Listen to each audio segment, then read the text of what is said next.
दिल्ली की आबकारी नीति मामले में कथित घोटाले के आरोप में तिहाड़ जेल में बंद मनीष सिसोदिया के लिए विपक्ष के एक और बड़े नेता अरविंद केजरीवाल के साथ आ गए हैं। तमिलनाडु के मुख्यमंत्री एमके स्टालिन ने प्रधानमंत्री नरेंद्र मोदी को चिट्ठी लिखकर आम आदमी पार्टी के वरिष्ठ नेता मनीष सिसोदिया की बिना शर्त रिहाई की मांग की है। स्टालिन ने यह कदम अपने सहयोगी कांग्रेस के रुख में आए बदलाव के बाद उठाया है। कांग्रेस ने पहले जांच एजेंसियों पर टिप्पणी की थी, लेकिन सिसोदिया पर कमेंट करने से परहेज किया था। कांग्रेस की स्थिति समझने जैसी है। कांग्रेस के लिए बड़ी परेशानी का सबब है आम आदमी पार्टी उनकी धुर विरोधी मानी जाती है। आम आदमी पार्टी पैदा हुई कांग्रेस के विरोध से, कांग्रेस के खात्मे से। जहां जहां कांग्रेस कमजोर होती है, खत्म होती है, वहां आम आदमी पार्टी ताकतवर होती है। अब आम आदमी पार्टी जब मुसीबतों में घिरी है और कांग्रेस वाला ही मुद्दा दिखाई पड़ रहा है, क्योंकि केंद्रीय जांच एजेंसियों के इस्तेमाल का मुद्दा कांग्रेस भी उठाती रही है, गलत इस्तेमाल का, और कांग्रेस के इस मुद्दे को आम आदमी पार्टी भी उठा रही है। मुद्दा एक जैसा दिखाई पड़ता है, लेकिन दूरियां भी बहुत स्पष्ट दिखाई पड़ती है। कांग्रेस ने मनीष सिसोदिया पर चुप्पी साध रखी है। स्टालिन ने चुप्पी नहीं साधी। उन्होंने चिट्ठी में क्या कहा है वो आपको बता देते हैं। पीएम मोदी के नाम चिट्ठी में एमके स्टालिन ने लिखा, मुझे यह जानकर दुख और निराशा हुई है कि दिल्ली के निर्वाचित उप मुख्यमंत्री मनीष सिसोदिया को झूठे आरोपों में गिरफ्तार किया गया है। व्यक्तिगत स्वतंत्रता की संवैधानिक गारंटी से वंचित करते हुए उन्हें सभी दर्द और दबाव से गुजरना पड़ा है। इस मामले में आपराधिक न्याय प्रणाली के सभी सिद्धांतों को ताक पर रख दिया गया है। केंद्र में सत्ताधारी पार्टी की व्यक्तिगत संतुष्टि के लिए कानून की उचित प्रक्रिया का दुरुपयोग किया जा रहा है। स्टालिन ने आगे लिखा है, इसलिए मैं आपसे अपील करता हूं कि केंद्र में पिछले 9 वर्षों के बीजेपी के शासन के दौरान प्रमुख जांच एजेंसियों और संवैधानिक कार्यालयों की प्रतिष्ठा को बनाए रखने के लिए सभी जरूरी कदम उठाएं। विशेष रूप से राज्यपाल के कार्यालय और मनीष सिसोदिया की बिना शर्त रिहाई का निर्देश दिया जाए उनकी तरफ से, जिन्हें कानून की उचित प्रक्रिया और हमारे 7 दशक पुराने संविधान के मौलिक सिद्धांतों को अपमानित करके गिरफ्तार किया गया है। चिट्ठी क्यों महत्वपूर्ण है? इस चिट्ठी से कोई फायदा होगा, ये बड़ा सवाल है, उसको भी समझिए। इस चिट्ठी में डीएमके के रुख में बड़े बदलाव का संकेत मिलता है। 1 मार्च को स्टालिन के जन्मदिन समारोह के लिए आम आदमी पार्टी को आमंत्रित नहीं किया गया था, लेकिन इसमें कांग्रेस अध्यक्ष मल्लिकार्जुन खड़गे ने हिस्सा लिया था। हालांकि पार्टी के नेताओं ने कहा कि निमंत्रण केवल उन लोगों को भेजा गया था जो उस दिन शामिल होने के लिए उपलब्ध थे। अब जबकि कांग्रेस और आप आमने सामने नहीं है, ऐसे में स्टालिन और केजरीवाल के बीच भी अच्छे समीकरण दिख रहे हैं। स्टालिन ने दिल्ली सरकार द्वारा चलाए जा रहे मॉडल स्कूलों और मोहल्ला क्लिनिकों का दौरा किया। फिर केजरीवाल को स्मार्ट स्कूल लॉन्च करने के लिए मुख्य अतिथि के रूप में चेन्नई आमंत्रित किया गया था। अब स्टालिन सीधे सिसोदिया के पक्ष में उतर आए हैं। स्टालिन ने कांग्रेस से किनारा कर लिया है क्या? यह भी एक सवाल है।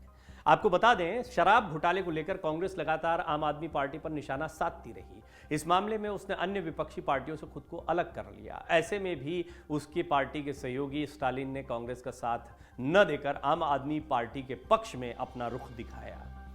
कांग्रेस सहयोगी है, लेकिन आम आदमी पार्टी के साथ स्टालिन खड़े हुए हैं, और इसकी वजह भी बहुत साफ समझ में आती। कांग्रेस की उलझन बहुत बढ़ा दी है।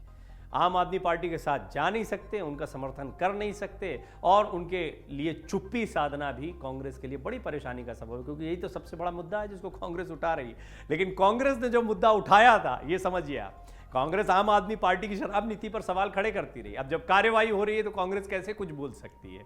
क्या तमिलनाडु की राजनीति में हलचल हो रही है? अब इससे पहले तो यह भी समझ लीजिए कि तमिलनाडु की राजनीति पर क्या असर पड़ता है। सिसोदिया के समर्थन में स्टालिन की चिट्ठी डीएमके के रुख में बदलाव का संकेत भी देती है। बीते 1 मार्च को डीएमके नेता एमके स्टालिन का जन्मदिन मनाया गया था। जैसा मैंने आपको बताया, खड़गे इसमें आए थे, लेकिन आम आदमी पार्टी को न्योता नहीं भेजा गया। हालांकि स्पष्टीकरण दे दिया गया था।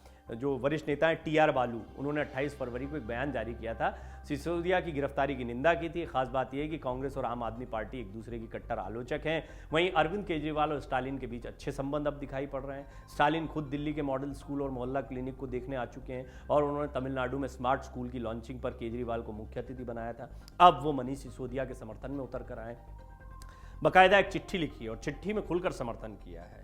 उन्होंने संविधान के खिलाफ बताया मनीष सिसोदिया की गिरफ्तारी को।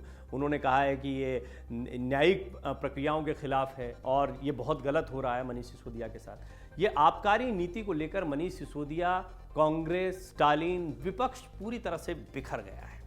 देखिए, जांच एजेंसियां अपना काम करती हैं, पुख्ता सबूत मिलते हैं, जिसके बाद सीबीआई कॉल रिकॉर्ड से लेकर बहुत सारी चीज़ों को माननीय कोर्ट के समक्ष रखा जाता है, जिनके आधार पर फैसले होते हैं। लेकिन फिर इस पर राजनीति भी होती है। निश्चित तौर पर दिल्ली में जो आबकारी नीति थी, शराब की नीति थी, उसको लेकर बहुत सारे सवाल पहले भी खड़े होते रहे थे।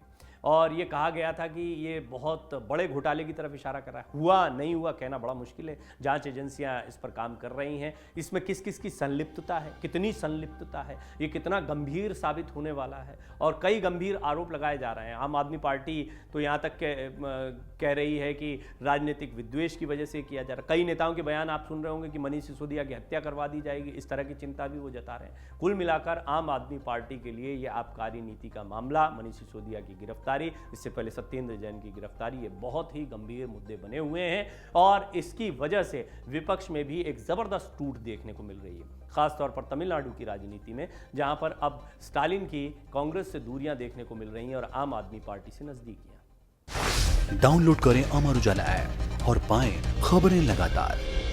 अगर आप ये वीडियो YouTube पर देख रहे हैं तो हमारे चैनल को सब्सक्राइब करें और बेल आइकन को दबाना ना भूलें। अगर आप Facebook पर ये वीडियो देख रहे हैं तो हमारे पेज को लाइक करें।